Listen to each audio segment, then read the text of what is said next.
반도체라고 하면 우리나라에서는 삼성을 생각할 수 있습니다. SK도 있고요. 근데 이 비중이 지금 중국이 자기네들 앞으로 이제 기술이 발전하게 되면은 반도체를 자기네들 걸 앞으로 쓰게 될 거라는 거예요. 향후에서 이게 전망이 별로 안 좋습니다. 우리나라가 사실은 물론 여기서도 굉장히 돈을 투입하고 기술을 개발하고 그러겠지만은 중국 자체가 지금 스마트폰도 예전에는 중국 스마트폰에 좀 안 좋다고 생각을 했는데 전 세계 1위예요. 전 세계 전기차도 1위고 그래서 내연기관차도 또 어쩔 줄 모르죠. 네. 뭐 가전제품도 1위고 그래서 모든 것을 중국이 이제 기술력을 갖춰가고 있고요. 저가 반도체에서는 중국 플러스 대만 하면 60몇 %예요. 그래서 거기가 차지하고 있는 비중이 그래서 우리나라가 지금 삼성 하나만 의존하고 있다가 이제 제가 좀 문제가 커질 것으로 생각합니다. 그래서 약간 제주도에든지 스타트업이라든지 실리콘밸리 수능 중심의 교육으로부터 탈피해서 이렇게 해서 실질적인 기술 중심의 실용적인 학문으로 바꾸자라는 것이 제 생각이고요. 그래서 제주도 영어 국제 외국어 학교라든지 대치동이 이제 깨지고 동남 파라군이 수능 중심이 이렇게 이제 대표적인 것이죠. 이제 거기서 이제 실질적인 실용 학문 중심으로 기술 중심으로 우리나라 교육이 패러다임이 바뀌고요. 저출산 고령화와 더불어서 우리나라가 상당히 1인 가구가 1,000만이 넘고 또 이렇게 청년층의 소득이 별로 안 좋아요. 그래서 향후 경제 전망이 별로 안 좋습니다. 획기적인 교육의 변화와 어떤 산업 구조의 변화를 꿈꿀 수 있습니다. 이런 것이 없이는 이제 어렵다라는 거죠.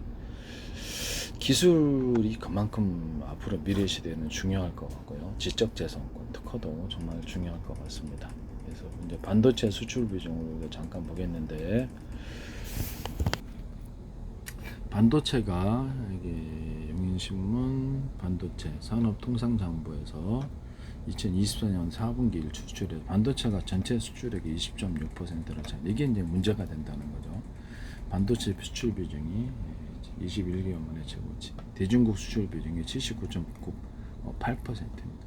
그다음 자동차는 9.8%, 소기제품 8.4, 일반 기계 8.6, 소기업 7.5% 수출 부목으로 집계가 됩니다. 이게 좀 대중국 수출의 전체 79.8%를 점하고 있는데 이 부분이 앞으로 깨질 것으로 저는 생각하고 있습니다. 미중 패권 전쟁이 가열되면 심각한 불안 요인으로 작용합니다. 이런 부분을 말씀을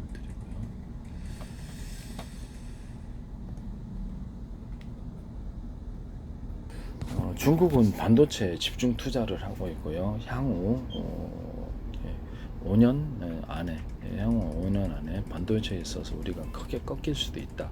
5년 10년 안에 물론 반도체의 비중은 전 세계 어떤 기술의 발달로 인해서 이게 전부 다 보다 많이 필요합니다. 보다 많이 필요하지만 중국이 어느새 스마트폰에서 1등 차지하고 LG는 스마트폰을 생산 못하고 그런 것을 생각을 해보십시오.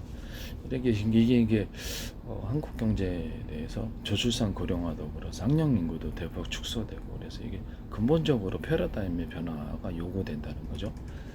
그래서 이거를 이제 반도체 하나만 의존했다가 이제 우리나라가 삼성 하나만 의존했다가 이제 큰일 나는 시대라는 거죠.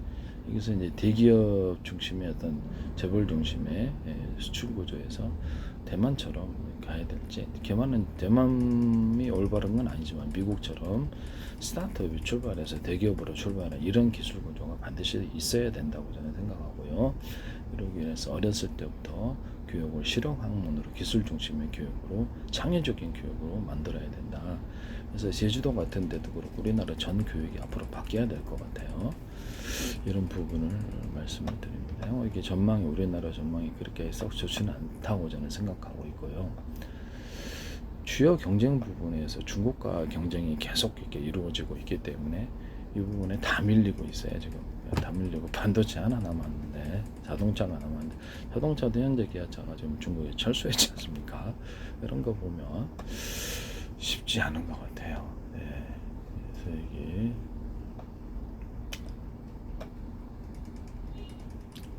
중국이 저가 반도체에서는 대만과 더불어 전 세계 60몇 %를 차지하고 있습니다. 네.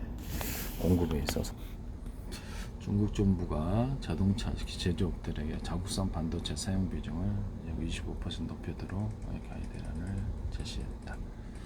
이렇게 중국의 상하이 자동차 그룹, 비아디, 동풍 자동차, 광저우 자동차, 자동차에 대해서 내년까지 20% 늘리도록 요청. 이렇게 해서 정부의 압력이 있죠. 그래서 말 안 들을 수가 없는 상황일 수도 있습니다. 중국에서는 전 세계 자동차 판매량의 3분의 1이 3천만 대가 팔립니다. 중국산 반도체 비중은 이렇게 10%.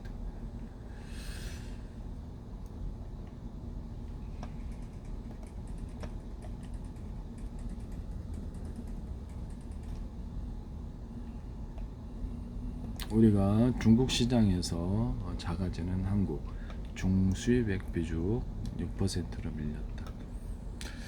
우리가 저게 경쟁이 안 되고 있는 것일 수도 있어요.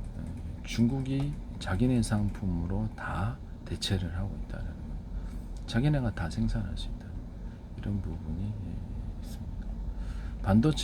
반도체는 국가적인 문제로서 전 세계가 이것을 다 만들려고 하는 부분입니다.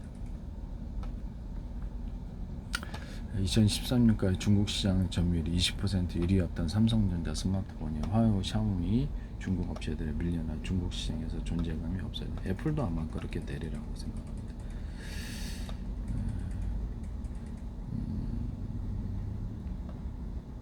사드 직전에 2016년 중국 시장에서 한국 비중은 10.4%였지만 점점 2017년 9.9%, 2019년 8.4%, 2020년 8.4%, 2028 7.4%, 2023년 6.3% 점점 이렇게 가파라지게 중국 시장에서 퇴출되고 있습니다. 이런 부분을 말씀을 드립니다. 작년에는 세계적인 IT 시장 부진으로 중국 IT 제조사들이 반도체 주문을 줄였고요. 한국 대중수출에서 거의 3분의 1을 차지하는 한국 대중수출의 반도체가 3분의 1을 차지하는데 수출 국감으로 이루어졌습니다. 그래서 이것은 향후 우리가 반도체 조차도 중국 시장에서 퇴출될 수 있는 이런 부분이라는 것을 말씀을 드립니다.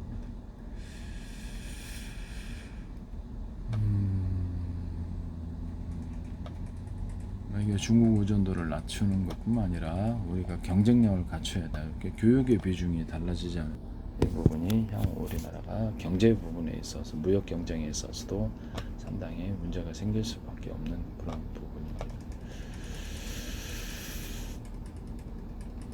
당장에 반도체가 잘 수출이 되느냐, 삼성전자가 조금 더 많이 수출하냐, 이게 중요한 게 아니라는 거죠. 구조적으로 우리가 중국 시장에서 밀려나고 이것은 중국 상품의 경쟁력이 생겼다라는 거고요. 모든 기술을 갖추고 있다. 최첨단 분야인 반도체조차도 이러면 이게 문제가 크다라고 저는 생각합니다. 이렇게 스마트폰 시장에서 밀려났던 것처럼 LG는 스마트폰 생산 못하고 있습니다. 네. 포기했죠. 게임에서 안 돼가지고 포기했는데 이런 현상이 전 세계적으로 안 일어난다는 보장이 없어요.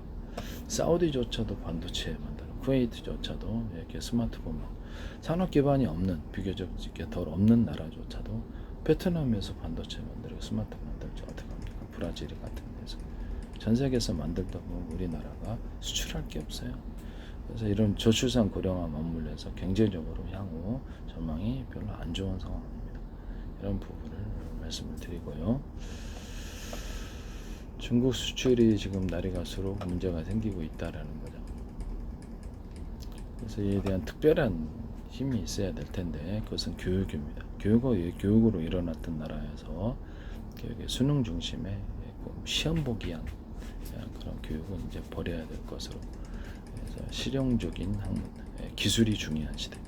지적재산권이 중요하고 남의 아이들 함부로 이렇게 대기업에서 막 베끼고 이러면 안 되죠. 그러면 이렇게 우리나라 클 수가 없죠. 그래서 이런 부분을 말씀을 드리고요. 항상 외국에서 기술을 사와야 된답니다. 이런 부분을 말씀을 드리고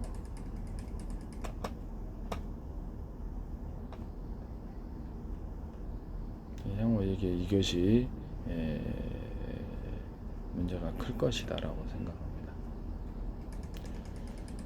싹을 죽여버리면 안 된다는 거예요. 앞으로 지식산업이라고 하는데 기술이 중요한 시대예요. 기술이 하나로 기존의 모든 어떤 산업 구조의 재편이 이루어지거나 뭐 그 회사가 운명이 그냥 싹 사라져 버리거나 이런 식으로 기술 하나 때문에 이런 식으로 될 수도 있다라는 거죠. 그래서 이런 부분에 대해서 기술을 존중하고 뭐 그런 스타트업 이렇게 실리콘밸리 이쪽으로 집중을 국가 역량을 완전히 집중을 해야 될 것으로 보입니다. 군사 무기에서도 중요한 부분이고요. 지금 당장에는 우리가 삼성전자의 수출 실적을 따라서 울고 웃고 이게 좀 문제가 크다라고 생각하거든요. 중국에서 점점 밀려나고 있기 때문에 국가적인 위기로 생각을 하고 이거를 적극적으로 가야 될 것입니다.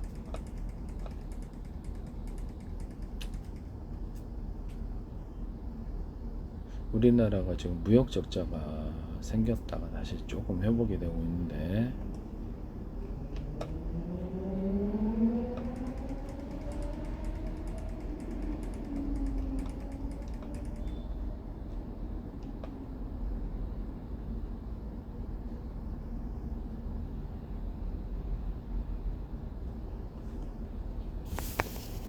무역적자 100억 달러 시대 반도체만 보는 선수답 정제.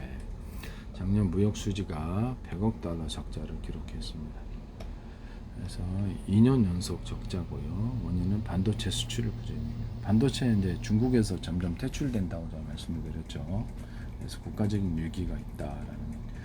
그래서 이것을 전년 대비 감소한 반도체 수리 전년 대비 감소해서 23.7% 중국에 수입을 안 하는 거죠.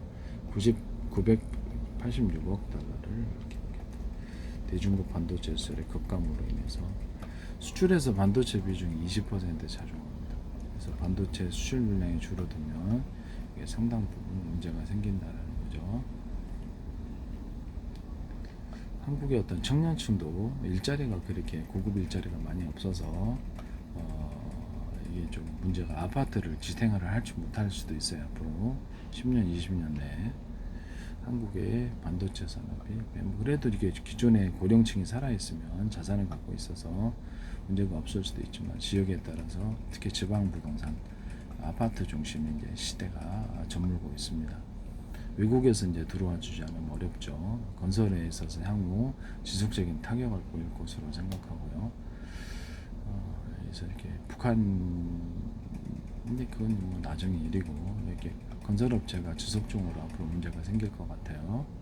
그래서 적극적인 대책이 필요합니다. PF 대출에 대해서도 부실이 일어나지 않도록 메모리가 한국의 반도체는 메모리가 주력인데 경기에도 취약하고요.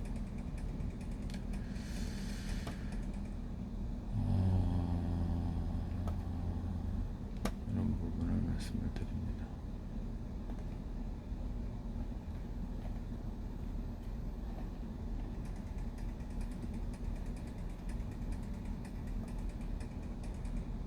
산업통상자원부 수출이 6,327억 달러 전년보다 7.4% 감소했고 100억 달러 적자를 기록했다고 나왔습니다. 이것은 세계 무역 경쟁에서 우리가 지고 있기 때문입니다. 그리고 중국이 그만큼 기술을 갖추고 자기네 제품으로 다 생산해 버리니까 수출할 게 없는 거예요.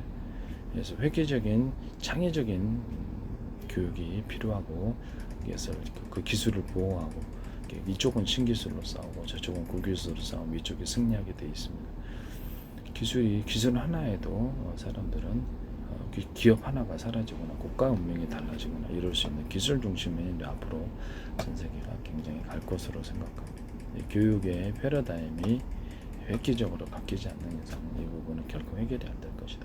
민간 합동해서 뭐 삼성이라든지 현대기아차, LG, SK 이런 데도 그렇고 적극적으로 이제는 교육에 투자해서 꼭 대학교 안 만들어도 그래서 학원을 만들어도 돼요.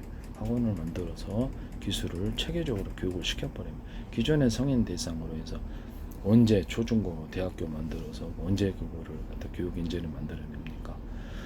학원도 같은 것을 수없이 만들어 가지고 해당되는 뭐 기초교육부터 러시아 고급 교육까지 다 해서 인재를 길러내 버리면 돼. 거기서 차라리 스타트업이 나올 수도 있다. 그게 더 빠르다는 거죠. 이해가 가시죠? 재교육을 통해서 뭐 기술자들도 있을 거고, 뭐 기술을 갖추지 않은 문과 출신도 있을 거고, 이겠지만 그것을 수없이 학원을 많이 만들어서 인재를 양성하는 이런 정책이 필요한데요. 대학교 아니더라도 상관없다라는 거죠. 학원에서도 얼마든지 거기서 기업에서 취업을 잘 되게 해주면 그 학원을 사람들이 많이 갈 거라는 거죠. 이해가 가시죠? 그래서 이 부분을 통해서 스타트업 실리콘밸리가 초, 중, 고, 대학교 인재가 길러질 때까지 기다리는 것보다 학원을 만들어서 그래서 거기서 학원을 나오면 기업들이 인정해주고 채용을 해준다면 적극적으로 갈 거라는 거죠. 이해가 가십니까? 한국이 지난해 중국 반도체 수출 22% 감소, 이런 부분이 중국에조차도 향후 이렇게 어둡다라는 거죠. 모든 스마트폰도 죽었고, 중국 시장에 자동차도 죽고, 반도체조차도 이제 죽어나면 골치 아플 것 같아요. 중국과 대만이 저가 반도체에서는 전 세계 60몇 % 차지하고 있어서 공급을, 이런 부분을 말씀드립니다. 어떤 회계적인 대책 없이는 이거는 해결하기가 어렵다고 생각합니다. 네.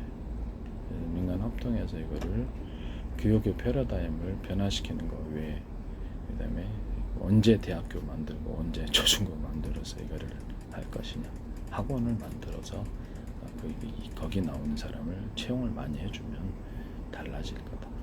그러니까 스타트업이라든지 이런 실리콘밸리처럼 만들어서 획기적인, 그러면 이거 불과 학원 나오는 사람들은 1년, 2년, 5년 만에 기술을 갖다가 고급 기술까지도 굉장히 적극적으로 기업에 제출하거나 스타트업에 제출하거나 분위기가 사회 분위기가 이래버리면, 그렇죠, 획기적인 기술들이 만약에 나온다고 합시다, 이론적으로.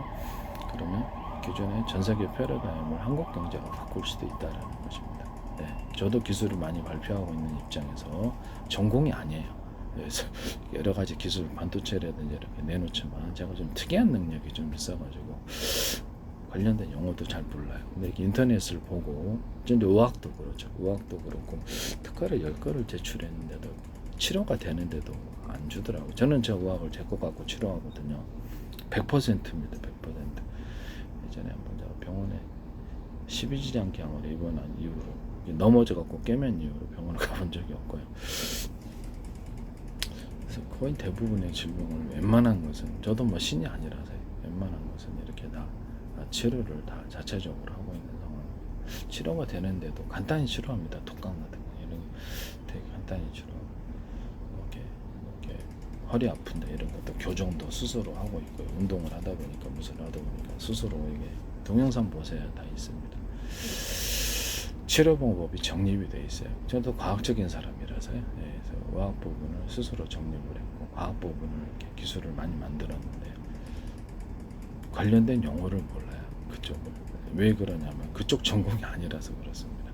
영어도 약하고, 팝송은 부르는데 영어를 좀 못 배운 관계로 영어가 좀 약합니다. 그래서 근데 특이한 능력이 있다 그랬잖아요. 어떤 문제든 어떤 분야든 그쪽을 잠깐 인터넷을 통해서 이렇게 하면 그 문제를 해결하는 능력을 갖고 있어요. 좀 이상하긴 한데, 문제의 핵심을 깨뜨려 본다 그러나, 문제의 핵심을, 전체적인 구조의 핵심을 깨뜨려 보고 문제를 해결하는 능력을 갖고 있습니다. 그래서 이제 기술 개발이 여기서 나오고, 저도 아이디어를 엄청 많이, 동영상이 거의 10,000개 육박하니까 기술을 많이 발표했습니다. 그 기술이 지금 YTN에 많이 소개가 되고, 내 기술이 왜 이렇게 들어가 있는지 모르겠어요. 프라시, 창문, 비상배시, 지적재산권 법도 있는데, 제 페이스북에 국정원, 행정안전부, 노동부, 경찰청, 한국은행, 조합 및 대사관, 서울시, 인천시, 시자체도 국가의 기관이 이렇게 광고를 많이 내시는지. 가이스트, 마이크로소프트, 제 기술이 여기서 나와요. 가이스트, 마이크로소프트, 삼성, 그다음 현대, 기아차에서 똑같아요, 기술이. 이런 상태에서 문제가 좀 크다고 저는 생각합니다. 저는 이제 새로운 분야에 대해서 학습을 하고, 그에 대해서 기술을 새로 개발하거나, 아이디어가 뛰어납니다. 아이디어가 굉장히 단순하고 획기적이기 때문에 식품 기술도 많이 내놓고, 아이디어가 뛰어난 것 같아요. 뛰어나고 구체적인 기술을 전개를 하고 있습니다. 어떤 단순한 뭐 두루뭉실한 아이디어가 아니라 구체적으로 자 기술을 설명하고 있고요. 온천 기술처럼 이렇게 해서 제 기술에 대해서 함부로 사용하지 않으셨으면 좋겠는데 말씀이죠. 지적재산권 법이 있는데 이런 부분을 말씀드립니다. 전화번호가 거기 유튜브에 써 있으니까요. 연락 주시면 됩니다. 외국 업체 중심으로 많이 팔려고 합니다. 저는 제 기술이 가치가 있다고 생각하고 있습니다. 중요한 가치가 있다고 생각하고 있어요. 엉터리 기술이 아니라는 거죠. 의학 지식도 의학 기술도 마찬가지고요.